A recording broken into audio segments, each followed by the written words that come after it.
There are moments in life that don't need to be explained, only felt, only honored.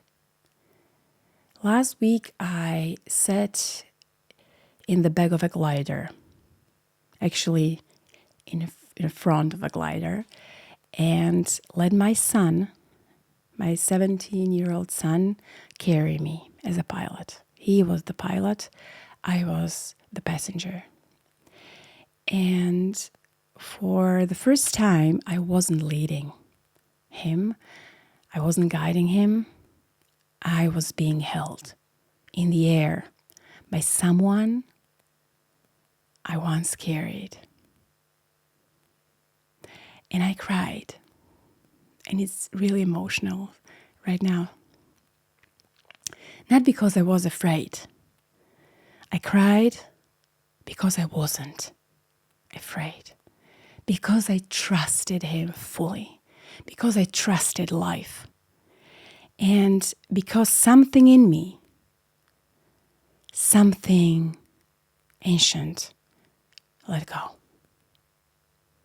There was no audience, no applause, just a quiet shift in the field of who I am and who I am becoming. This is legacy. Not what we pass down in a speech, but what lives on. But what I want to speak to today is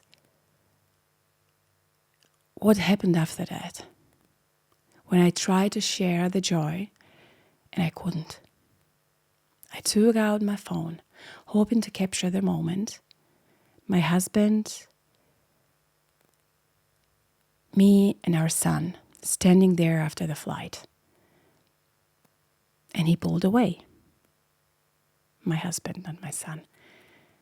He said I was strange, that I crossed the boundary, that I take space that isn't mine. And there it was. That familiar ache of not being seen in the fullness of my joy. Of holding something sacred alone. And I'm not telling you this story for drama or to blame someone, not at all. I'm telling it because it was real. It's still real. Because if you are listening to this, I know you have felt it too. You have had moments of deep pride, followed by silence or rejection or tension. You have stood in the middle of a personal victory and felt completely alone. And in those moments, in those very moments, you might have questioned yourself, shrunk, protected, maybe held back what was most real. But here's the truth I'm learning. Not everyone will witness your joy. Not everyone will arise with you. And that does not make your joy any less real. The capacity to keep trusting, to keep opening, to keep walking forward, even when no one claps, even when someone turns away, that is the legacy. Not the words, not that image, not that picture, but the energy you carry through the quiet. That is the leadership I truly, deeply believe in. That is the leadership I live. And that's the leadership I speak to you from now in this very moment. There is a moment when effort is no longer what's needed. When fixing becomes interference. When the wisest thing to do is stop feeling the silence and let the next right thing just come to you.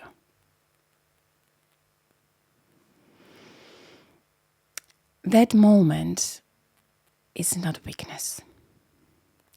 It doesn't mean you're giving up. It's not a failure. I believe it's the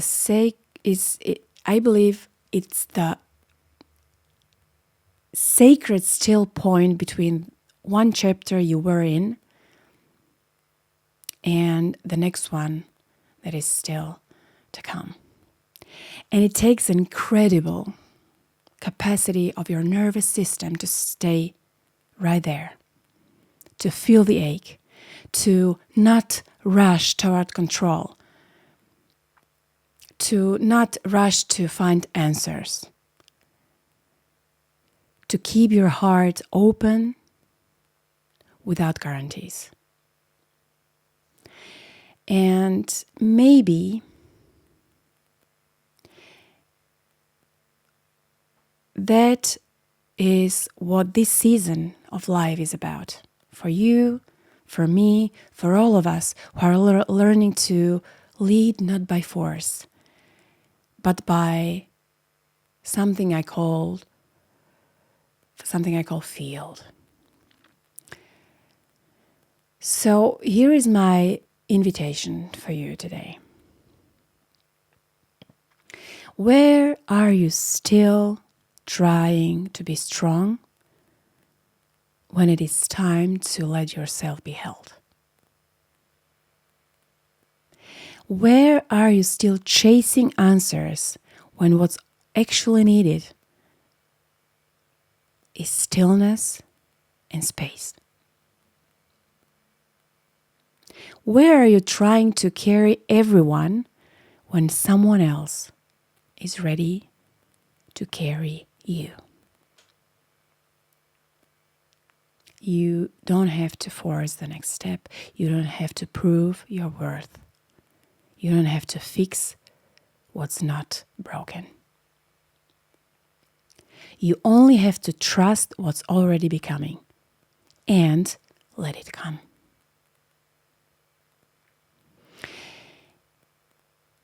This episode is part of series 10, Legacy in Motion. And if you want to deepen this reflection, I've created a companion card and voice note to it.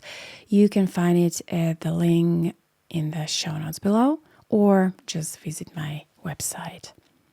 And if you are walking through your own quiet turning point right now, you are not alone. I see you, I hear you, I feel you. I trust what you are becoming. I trust fully what I am becoming, even if I don't have words for it yet. I believe in you, even if you don't have the words for it yet, too. Talk soon. Take care.